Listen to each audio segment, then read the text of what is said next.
ላይሶን ኪርያላይሶን ኪርያላይሶን ፍኖተ መስቀል ኪርያላይሶን ኪርያላይሶን እምኖዲናይን ኪርያላይሶን ኪርያላይሶን ጌታችንና መድኃኒታችን ኢየሱስ ክርስቶስ በጌቴሴማኒ ያለ ይሁዳ የተባለ ሰው ለአይሁድ ጭፍሮች አሳልፎ ከሰጣቸው በኋላ ሐሙስ ማታ እንደተያዘ በቀያፋ ቤት ታስሮ ሌሊቱን ሙሉ ስቃይና መከራን ሲቀበል አድሮ ዓርብ ጠዋት ማለዳ የአይሁድ ሽማግሎችና አለቆች ተሰብስበው ወደ ሀገረ ገዢው ወደ ጲላጦስ ለፍርድ አቀረቡት። ኪርያላይሶን ኢየሱስ ናይን ኪርያላይሶን ከዛም በኋላ ኢየሱስ በገዢው ፊት ቆመ። ገዢውም የአይሁድ ንጉሥ አንተ ነህን ብሎ ጠየቀው። ኢየሱስም አንተ አልህ አለው። የካህናት አለቆችም ሽማግሎችም ሲከሱት ምንም አልመለሰም። በዚያን ጊዜ ጲላጦስ ስንት ያህል እንዲመሰክሩብህ አትሰማምን አለው። ገዢውም እጅግ እስኪደነቅ ድረስ አንዲት ቃል ስንኳ አልመለሰለትም። ኪርያላይሶን ትዝቡጣን አይናን ኪርያላይሶን ኪርያላይሶን ኪርያላይሶን ኪርያላይሶን ኪርያላይሶን ኪርያ በዛም በዓል ሕዝቡ የወደዱትን አንድ እስረኛ ሊፈታላቸው ለገዢው ልማድ ነበረው። በዚያን ጊዜም በርባን የሚባል በጣም የታወቀ እስረኛ ነበራቸው። እንግዲህ እነርሱ ተሰብስበው ሳሉ ጲላጦስ በርባንን ወይስ ክርስቶስ የተባለውን ኢየሱስን ማንኛውን ልፈታላችሁ ተወዳላችሁ አላቸው። በቅናት አሳልፈው እንደሰጡት ያውቅ ነበርና። እርሱም በፍርድ ወንበር ተቀምጦ ሳለ ሚስቱ ስለ እርሱ ዛሬ በሕልም እጅግ መከራ ተቀብያለሁና በዚያ ጻድቅ ሰው ምንም አታድርግ ብላ ላከችበት። የካህናት አለቆችና ሽማግሎች ግን በርባንን እንዲለምኑ ኢየሱስን ግን እንዲያጠፉ ሕዝቡን አባበሉ። ገዢውም መልሶ ከሁለቱ ማንኛውን ልፈታላችሁ ተወዳላችሁ አላቸው። እነርሱም በርባንን አሉ። ጊዜ ሰለስቱ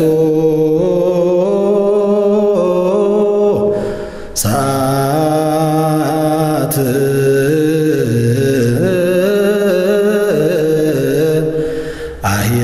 አየወሎሙ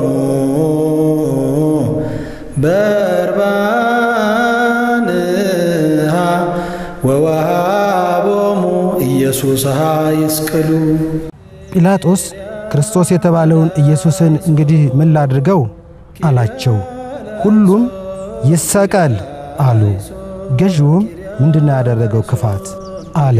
እነርሱ ግን ይሰቀል እያሉ ጩኸት አበዙ። ጲላጦስም ውከት እንዲጀመር እንጂ አንዳች እንዳይረባ ባየ ጊዜ ውሃውን አንስቶ እኔ ከዚህ ጻድቅ ሰው ደም ንጹሕ ነኝ፣ እናንተ ተጠንቀቁ ሲል በሕዝቡ ፊት እጁን ታጠበ። ኪርያላይሶን ታዎስ ናይን ኪርያላይሶን ሕዝቡም ሁሉ መልሰው ደሙ በእኛና በልጆቻችን ላይ ይሁን አሉ። በዚያን ጊዜ በርባንን ፈታላቸው። ኢየሱስን ግን ገርፎ ሊሰቀል አሳልፎ ሰጠ። ኪርያላይሶን ኢየሱስ ናይን ኪርያላይሶን በዚያን ጊዜ የገዢው ወታደሮች ኢየሱስን ወደ ገዢው ግቢ ውስጥ ወሰዱት። ጭፍራውንም ሁሉ ወደ እርሱ አከማቹ። ልብሱንም ገፈው ቀይ ልብስ አለበሱት። ከሾህም አክሊል ጎንጉነው በራሱ ላይ በቀኝ እጁም መቃ አኖሩ። በፊቱም ተንበርክከው የአይሁድ ንጉሥ ሆይ ሰላም ላንተ ይሁን እያሉ ዘበቱበት፣ ተፉበትም። መቃውንም ይዘው ራሱን መቱት። ኪርያላይሶን ትዝቡጣን አይናን ኪርያላይሶን ከዘበቱበትም በኋላ ቀዩን ልብስ ገፈው ልብሱንም አለበሱት፣ ሊሰቅሉትም ወሰዱት። ኪርያላይሶን ኪርያላይሶን ኪርያላይሶን ኪርያላይሶን እምኖዲናይን ኪርያላይሶን። በዚህ ዝግጅታችን እንግዲህ ጌታችን መድኃኒታችን ኢየሱስ ክርስቶስ በመስቀል ለመሞት ወይም ደግሞ ለመሰቀል ያደረጋቸውን የመከራ ጉዞዎች ነው የምንመለከተው። ጌታችን መድኃኒታችን ኢየሱስ ክርስቶስ በመጀመሪያ ስቃዩ የሚጀምረው ወይም ደግሞ በአጠቃላይ የመያዙ ታሪክ የሚጀምረው ከጌቴሴማኒ ወይም ደግሞ አጸደ ሐምል እየተባለ ከሚጠራው ነው። በዚህ ቦታ ላይ እንደሚነገረው ወይም ደግሞ መጽሐፍ ቅዱስ እንደሚነግረን ይሁዳ ያስቆሮቱ ይሁዳ ጌታን በመሳም አሳልፎ ሰጥቶታል። በማቴዎስ ወንጌል ምዕራፍ 26 ቁጥር 50 ላይ ተመዝግቦ ነው የምንመለከተው። እንግዲህ ከዚህ በመቀጠል ጌታችን መድኃኒታችን ኢየሱስ ክርስቶስ ከጌቴሴማኒ ከተያዘ በኋላ ሐሙስ ማታ ለዓርብ አጥቢያ ሌሊቱን ሙሉ በስቃይ ነው ያደረው፣ በቀያፋ ወይም በሊቀ ካህናቱ ግቢ ማለት ነው። ከዚህ በኋላ ሲነጋ ለፍርድ ቀርቧል። ጌታችን መድኃኒታችን ኢየሱስ ክርስቶስ በጲላጦስ ፊት ለፍርድ እንደቀረበ በማቴዎስ ወንጌል ምዕራፍ 27 ቁጥር 2 ላይ ተመዝግቦ ነው የምንመለከተው። እንግዲህ 14ቱን የመስቀል ጉዞዎች ወይም ደግሞ ፍኖተ መስቀል ወይም የመከራ ጉዞዎች የሚባሉትን ከዚህ ቀጥሎ ነው የምንመለከተው።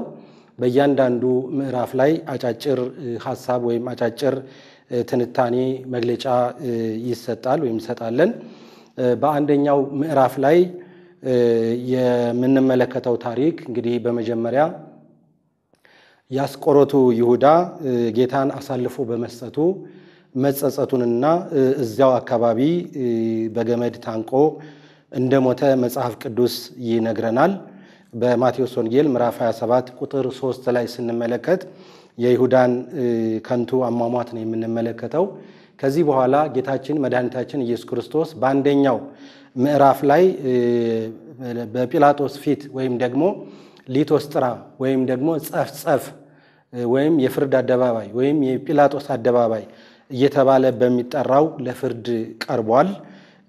በዚያም ላይ ጲላጦስ ጌታችን መድኃኒታችን ኢየሱስ ክርስቶስን በመጀመሪያ ለብቻው መርምሮታል።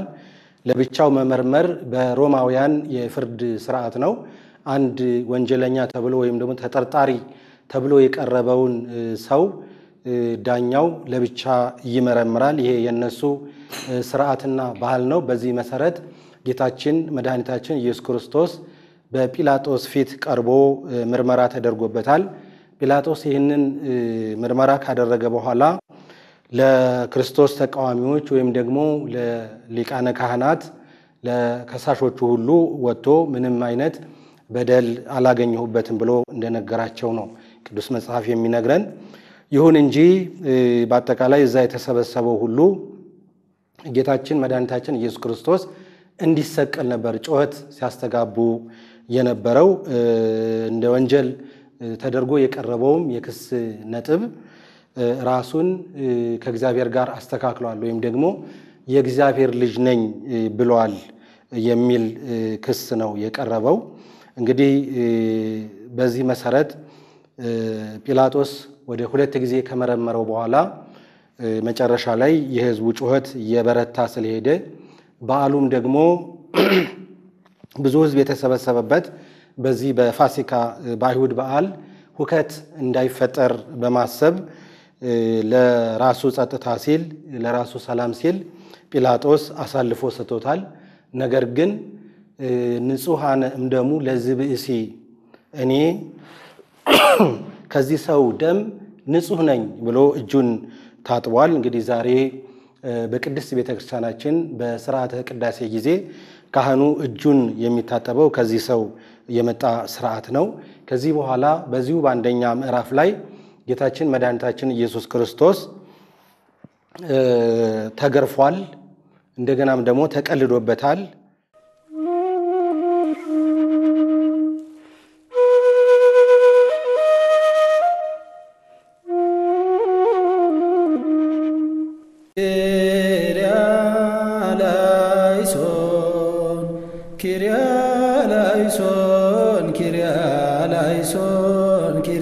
ኪርያላይሶን ኪርያላይሶን ፍኖተ መስቀል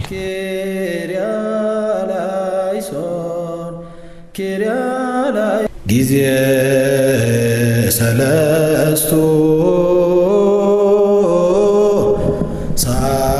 ሰዓት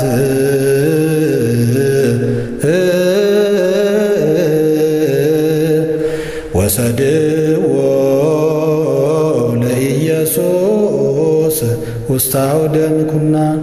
እንግዲህ በሁለተኛው ምዕራፍ ላይ ደግሞ ስንመለከት የሾህ አክሊል ደፉበት በራሱ ላይ ማለት ነው። እንደዚሁም ደግሞ ቀይ ግምጃ አልብሰውታል።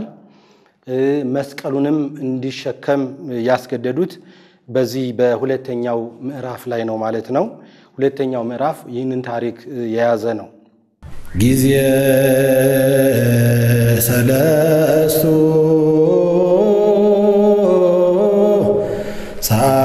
ሰዓት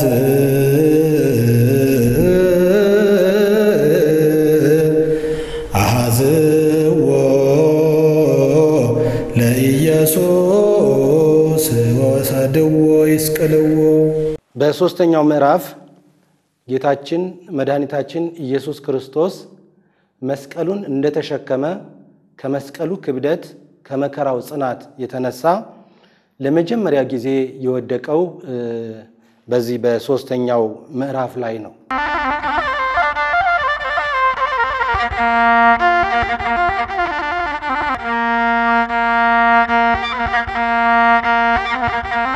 ቀጥሎ ደግሞ የምንሄደው ወደ አምስተኛው ምዕራፍ ላይ ነው።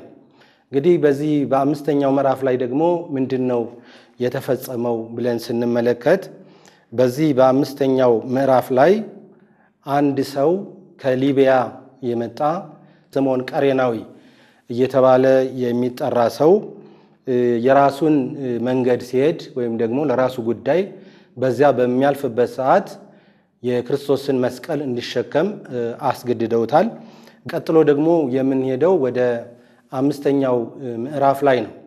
እንግዲህ በዚህ በአምስተኛው ምዕራፍ ላይ ደግሞ ምንድነው የተፈጸመው ብለን ስንመለከት በዚህ በአምስተኛው ምዕራፍ ላይ አንድ ሰው ከሊቢያ የመጣ ስምዖን ቀሬናዊ እየተባለ የሚጠራ ሰው የራሱን መንገድ ሲሄድ ወይም ደግሞ ለራሱ ጉዳይ በዚያ በሚያልፍበት ሰዓት የክርስቶስን መስቀል እንዲሸከም አስገድደውታል።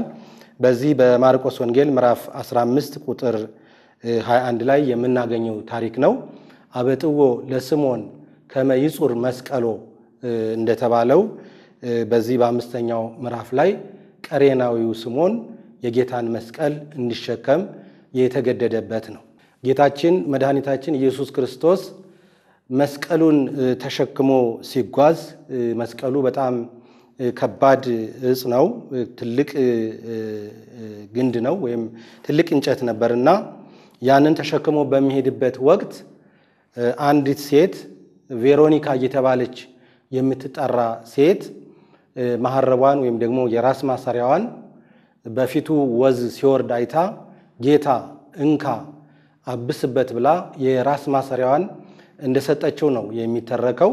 ከዚህ በኋላ መድኃኒታችን ኢየሱስ ክርስቶስ ደግሞ ወዙን አብሶ መልሶ ሰጣት እና ያን ጊዜ ቬሮኒካ ይሄ የጌታ ወዝ ነው ከእንግዲህ እኔ ራስ ላይ አይውልም በማለት ያንን መሐረብ ወይም የራስ ማሰሪያ ወሰደችው። ከቤት ስትዘረጋው ኢየሱስ ክርስቶስ ልክ ስዕሉ ወይም መልኩ በዚያ በራስ ማሰሪያ ላይ በመሐረብ ላይ ተስሎ አግኝታለች። እንግዲህ ይሄ ታሪክ የሚተረከው ስድስተኛው ምዕራፍ ላይ ነው። በዚህች ሴት ዙሪያም የቤተ ክርስቲያናችን ሊቃውንት ብዙ ታሪክ ይተርካሉ። በቬሮኒካ ማንነት ማለት ነው። ቬሮኒካ ማለት እውነተኛ ስዕል ማለት ነው፣ ትርጉሙ ማለት ነው። ነገር ግን ቬሮኒካ ማናት የሚለውን ታሪክ ሲተርኩ የተለያዩ ሊቃውንት የተለያየ ሐሳብ አላቸው። አንዳንዶቹ የጲላጦስ ሚስት ናት ይላሉ። ምክንያቱም እቺ የጲላጦስ ሚስት ጌታችን መድኃኒታችን ኢየሱስ ክርስቶስ በተያዘበት ሌሊት በህልሟ ስትሰቃይ ያደረች ሴት ናት። ስለዚህ ለባሏ ለጲላጦስ እባክህ በዚህ ሰው ላይ ክፉ ነገር አታድርግበት በህልሜ ስሰቃይ አድሬያለሁ ብላ እንደነገረችው ይተረካል። በተጨማሪም ይህች ሴት ሁለት ሴቶች ልጆች ነበሯት። እነዚህ ሴቶች ልጆች ዲዳዎች ነበሩና ይህንን ህልም ስታይ ይህን ስትናገር እነሱም አፋቸው አንደበታቸው እንደተፈታ ይተረካልና እንግዲህ ይህች ሴት ናት ይህንን ሁሉ ውለታ አድርጋ ሂዳ በመሐረቡ ወዙን እንዲጠርግ ያደረገችው ይላሉ። ሌሎቹ ደግሞ ማርያም መግደላዊት ናት ይላሉ። ማርያም መግደላዊት በሰሜኑ የእስራኤል ክፍል በሜጊዶል የምትገኝ ሴት ናት። እንግዲህ ከሰሜን እስራኤል አብራ ተከትላ የመጣች ከመጡት በርካታ ሴቶች በገንዘባቸውም በጉልበታቸውም ከሚያገለግሉት ሴቶች አንዷ ናት። ይህቺ ማርያም መግደላዊት 7 አጋንንት ያደሩባት ስለነበሩ በዚህ ምክንያት ይህንን ውለታ እነዚህን አጋንንት ስላስወጣላት ይህንን ውለታ አድርጋ እሷ ናት ይላሉ። እንግዲህ በአጠቃላይ በኢትዮጵያ ኦርቶዶክስ ተዋሕዶ ቤተክርስቲያን ደግሞ በስንክሳር ላይ ተመዝግባለች። ይህች ሴት በስንክሳራችን አብሮ ቅላ እየተባለች ነው የምትጠራው። ከ36ቱ ቅዱሳት አንስትም የተደመረች ሴት ናት።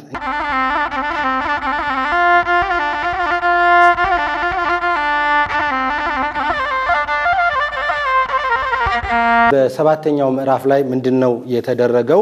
ጌታችን መድኃኒታችን ኢየሱስ ክርስቶስ ክብርና ምስጋና ለስም አጠራሩ ይሁንና ለሁለተኛ ጊዜ መስቀሉን እንደተሸከመ ከመስቀሉ ክብደት ከመከራው ጽናት የተነሳ ለሁለተኛ ጊዜ የወደቀው በሰባተኛው ምዕራፍ ላይ ነው። በዚህ በሰባተኛው ምዕራፍ ላይ ደግሞ ሌላም የሚተረክ ታሪክ አለ።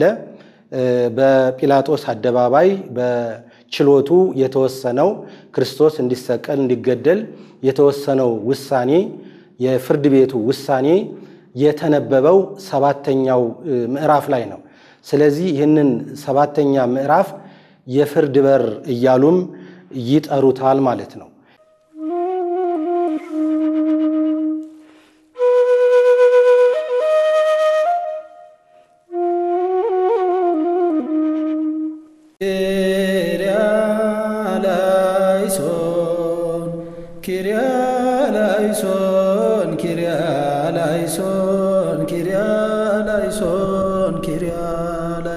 ፍኖተ መስቀል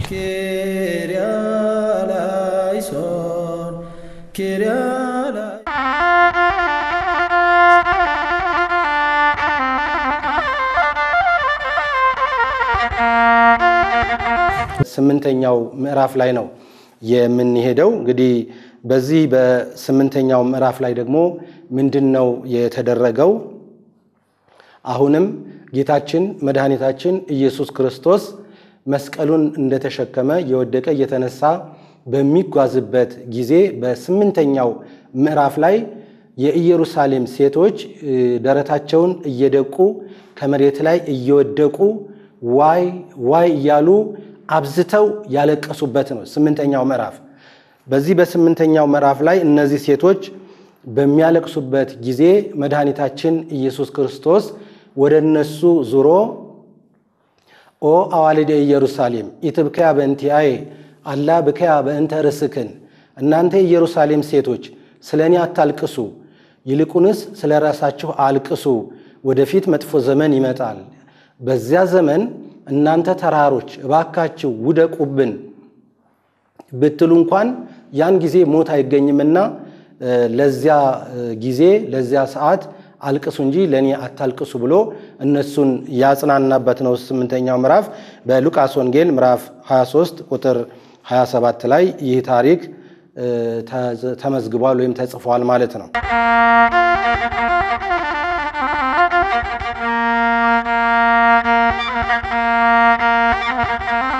ሌላው ደግሞ የምንጓዘው ወደ 9ኛው ምዕራፍ ላይ ነው። በዚህ በ9ኛው ምዕራፍ ላይ ደግሞ አሁንም ጌታችን መድኃኒታችን ኢየሱስ ክርስቶስ መስቀሉን እንደተሸከመ ከመስቀሉ ክብደት ከመከራው ጽናት የተነሳ ለሶስተኛ ጊዜ የወደቀው 9ኛው ምዕራፍ ላይ ነው። እንግዲህ በዚህ በ14ቱ የመስቀል ጉዞ ወይም ፍኖተ መስቀል 3 ጊዜ ወድቋል። 3ኛ ምዕራፍ ላይ ወድቋል፣ 7ኛ ምዕራፍ ላይ ወድቋል፣ 9ኛ ምዕራፍ ላይ ወድቋል። 3 ጊዜ የወደቀባቸው ምዕራፋት እነዚህ ናቸው ማለት ነው።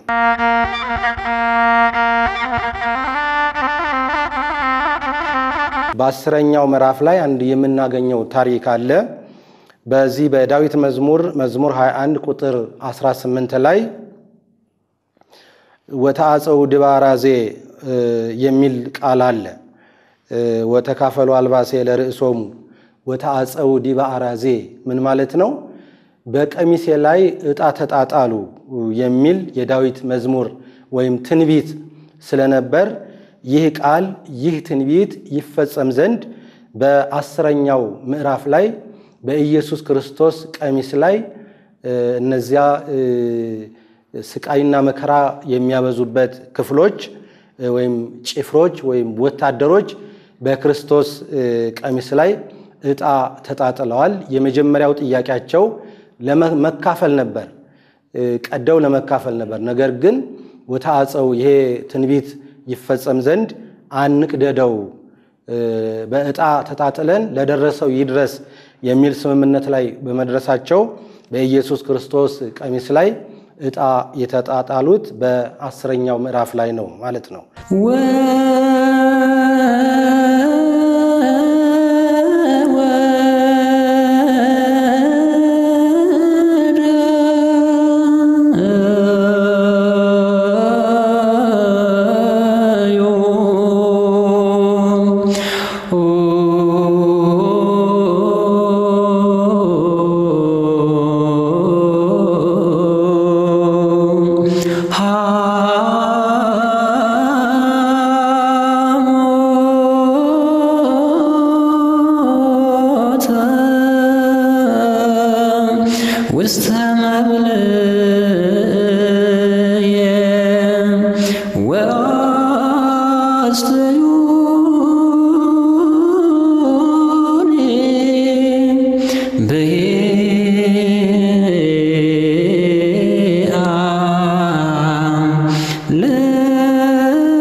እንግዲህ ወደ 11ኛው ምዕራፍ ላይ ደርሰናል።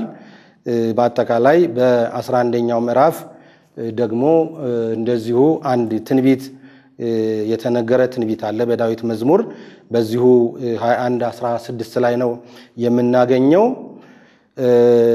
እጆቼንና እግሮቼን ቸነከሩ የሚል የዳዊት መዝሙር ትንቢት ስለነበረ ይህ ትንቢት ይፈጸም ዘንድ 11ኛው ምዕራፍ ላይ የኢየሱስ ክርስቶስን እጆችና እግሮች በሚስማር የቸነከሩበት ቦታ ነው።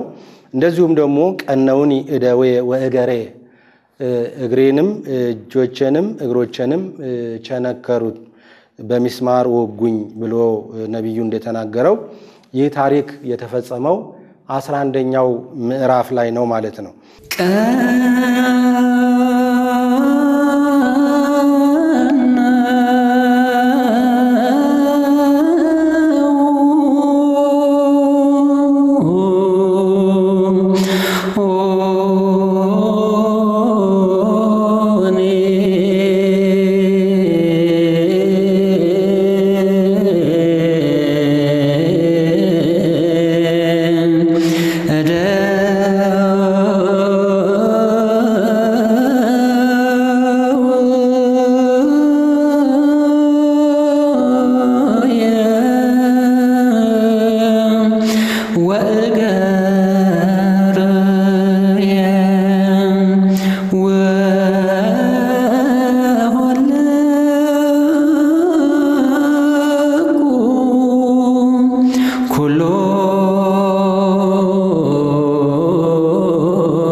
በዚህ በ12ኛው ምዕራፍ ላይ ደግሞ የተፈጸመውን ታሪክ ስንመለከት ጌታችን መድኃኒታችን ኢየሱስ ክርስቶስ ክብርና ምስጋና ለስም አጠራሩ ይሁንና በዚህ በ12ኛው ምዕራፍ ላይ ቀራንዮ በሚባል ኮረብታ በመስቀል ላይ የተሰቀለበት ምዕራፍ ላይ ነው የምንመለከተው ወይም የደረስነው። በዚህ ታሪክ ላይ ስንመለከት አሁንም የዳዊትን መዝሙር ነው የምንመለከተው። መዝሙር 72 ከቁጥር 1 ጀምሮ ስንመለከት እግዚአብሔር እሰ ንጉሥ ውእቱ እምቅድመ ዓለም ወገብረ መድኃኒተ በማእከለ ምድር። እግዚአብሔርስ ወይም ደግሞ እግዚአብሔር እኮ ዓለም ከመፈጠሩ በፊት ንጉሥ ነው፣ ዘላለማዊ ንጉሥ ነው። በምድር መካከልም በምድር እምብርት ላይም መድኃኒትን አደረገ ብሎ ነቢዩ ዳዊት እንደተናገረው እንግዲህ ቀራንዮ ማለት የዓለም እምብርት ወይም ደግሞ የዓለም መካከለኛ መሆኗን በዚህ በመጽሐፍ ቅዱስ እንረዳለን። ጌታችን መድኃኒታችን ኢየሱስ ክርስቶስ የጠፋውን ዓለም የሰውን ልጅ ለማዳን በቀራንዮ ላይ መሰቀሉን እንመለከታለን። እንግዲህ 12ኛው ምዕራፍ ይሄ ታሪክ ነው የሚተረክበት ማለት ነው። ጊዜ ስድስቱ ሰዓት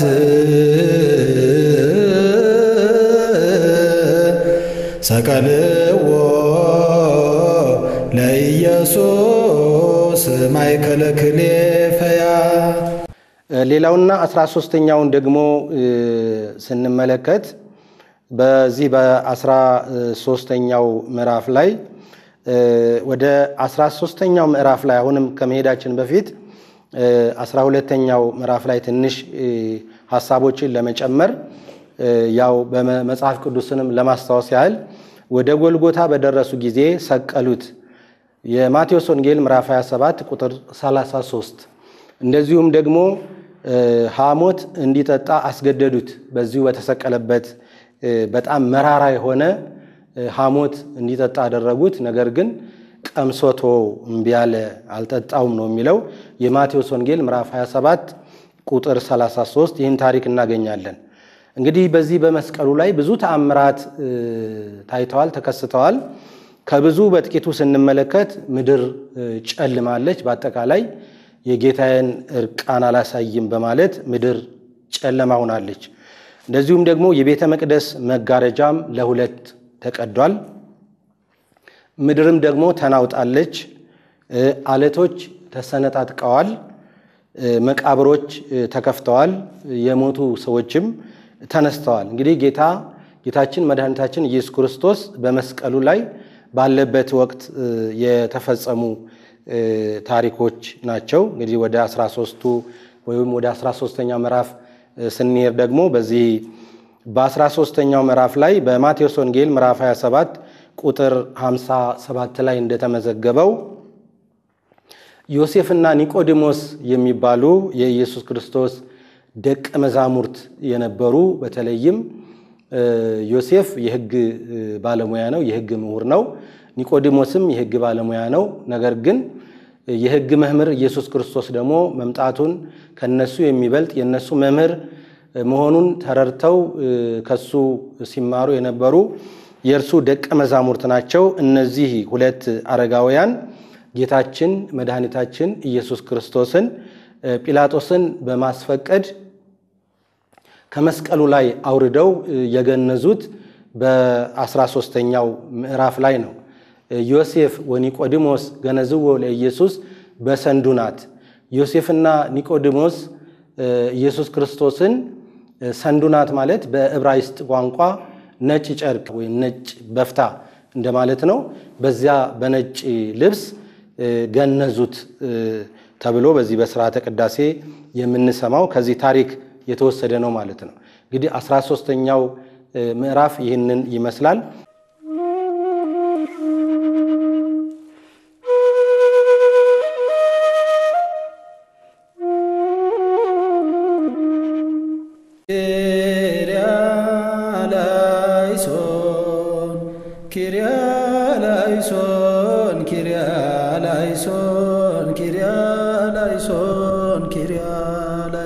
ፍኖተ መስቀል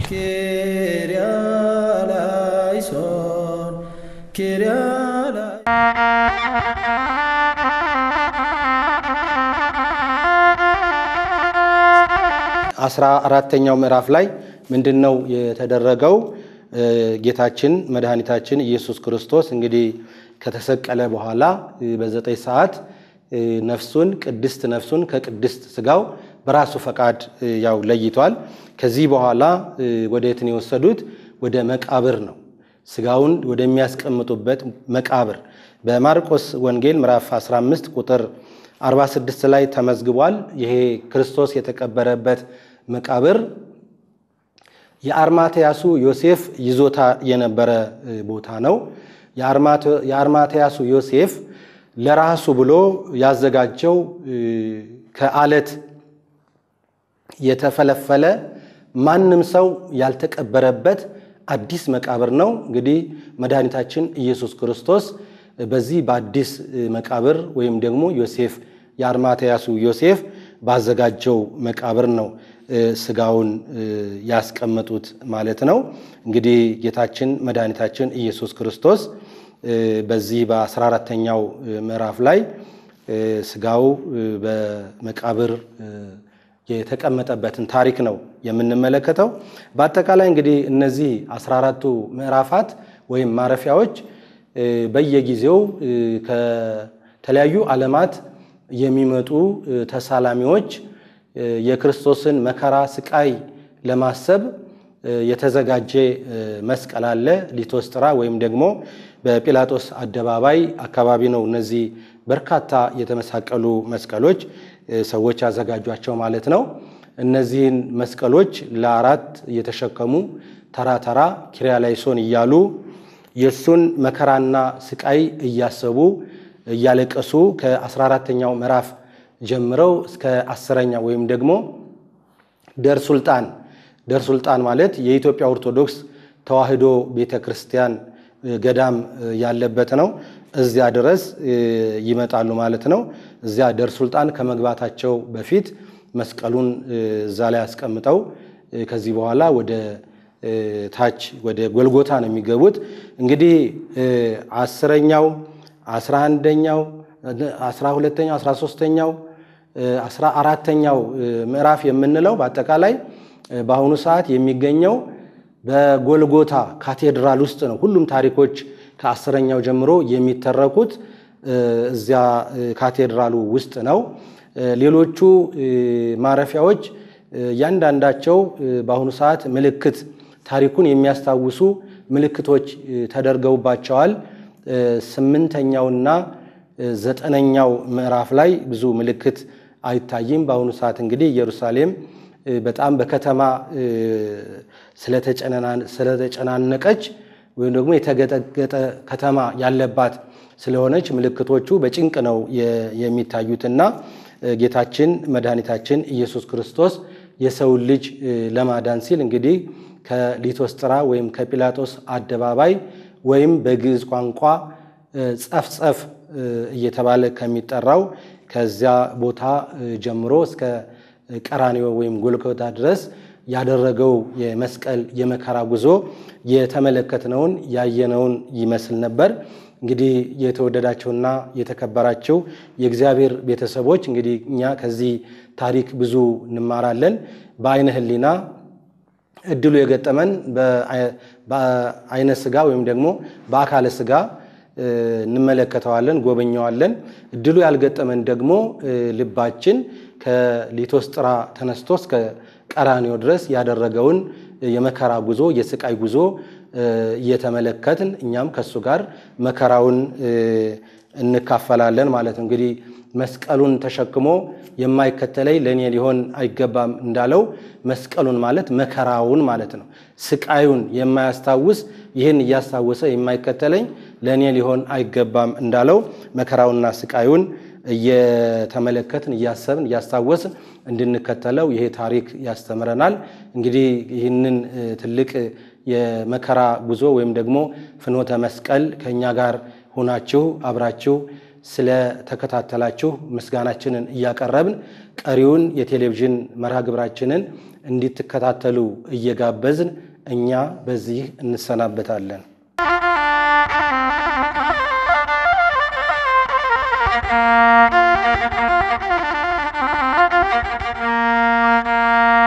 ሁሉን የያዘውን ያዙት፣ ሁሉን የሚገዛውን አሰሩት፣ የሕያውን አምላክ ልጅ አሰሩት፣ በቁጣ ጎተቱት፣ በፍቅር ተከተላቸው። በሚሸልቱት ፊት እንደማይናገር እንደዋህ በግ በኋላቸው እየተከተለ ወሰዱት። ሊቃነ መላእክት በመፍራትና በመንቀጥቀጥ በፊቱ የሚቆሙለትን በአደባባይ አቆሙት። ኃጢአትን ይቅር የሚለውን ኃጢአተኛ አሉት። በፈራጆች ላይ በሚፈርደው በእርሱ ላይ ፈረዱበት። ለሱራፌል ዘውድ የሚያቀዳጃቸውን የሾህ አክሊል የሾህ ዘውድ አቀዳጁት። ለኪሩቤል ግርማ ልብስ የሚያለብሳቸውን የመቀለጃ ግምጃ አለበሱት። ኦ ትሕትና ዘመጠነዝ ትሕትና! ይህን ያህል ትሕትና እንደምን ያለ ትሕትና ነው! ኦ ትዕግስት ዘመጠነዝ ትዕግስት! ይህን ያህል ትዕግስት እንደምን ያለ ትዕግስት ነው! ኦ አርምሞ ዘመጠነዝ አርምሞ! ይህንን ያህል ዝምታ እንደምን ያለ ዝምታ ነው! ኦ አፍቅሮ ሰብ ዘመጠነዝ አፍቅሮ ሰብ! ይህን ያህል ሰውን ማፍቀር እንደምን ያለ ፍቅር ነው! ፍቅር የአምላክን ልጅ ከዙፋኑ ሳበው ተብሎ እንደተጻፈው የእግዚአብሔር ልጅ ኢየሱስ ክርስቶስ እኛን ከሞተ ሥጋና ከሞተ ነፍስ ለመታደግ በአይሁድ ጭፍሮች እጁን ከተያዘበት ከጌቴሴማኒ ወይም ከአጸደ ሐምል ጀምሮ እስከ ተሰቀለበት ቀራንዮ ኮረብታ ድረስ በቃላት ሊገለጹ የማይችሉ ስቃይና መከራ አስተናግዷል።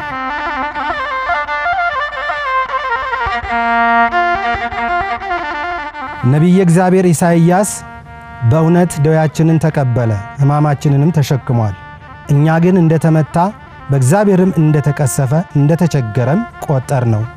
እርሱ ግን ስለ መተላለፋችን ቆሰለ፣ ስለ በደላችንም ደቀቀ፣ የድኅነታችንም ተግሣጽ በእርሱ ላይ ነበረ፣ በእርሱም ቁስል እኛ ተፈወስን። ትንቢተ ኢሳይያስ ምዕራፍ 53 ቁጥር 4 በማለት እንደገለጸው ጌታችንና መድኃኒታችን ኢየሱስ ክርስቶስ እኛን ከሞተ ሥጋና ከሞተ ነፍስ ለማዳን ይህን ሁሉ ስቃይና መከራ አስተናግዷል።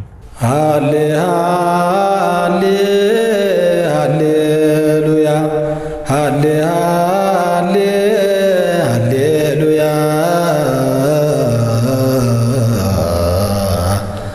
ሃሌ ሃሌ ሃሌሉያ ንዜኑ ንዜኑ ንዜኑ ዘአምላክነ ሂሩተ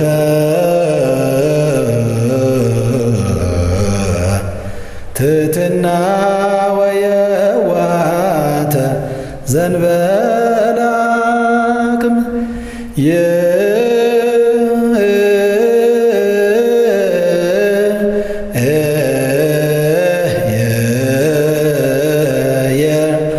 እንዘ ይጼልዎ ይጻሎ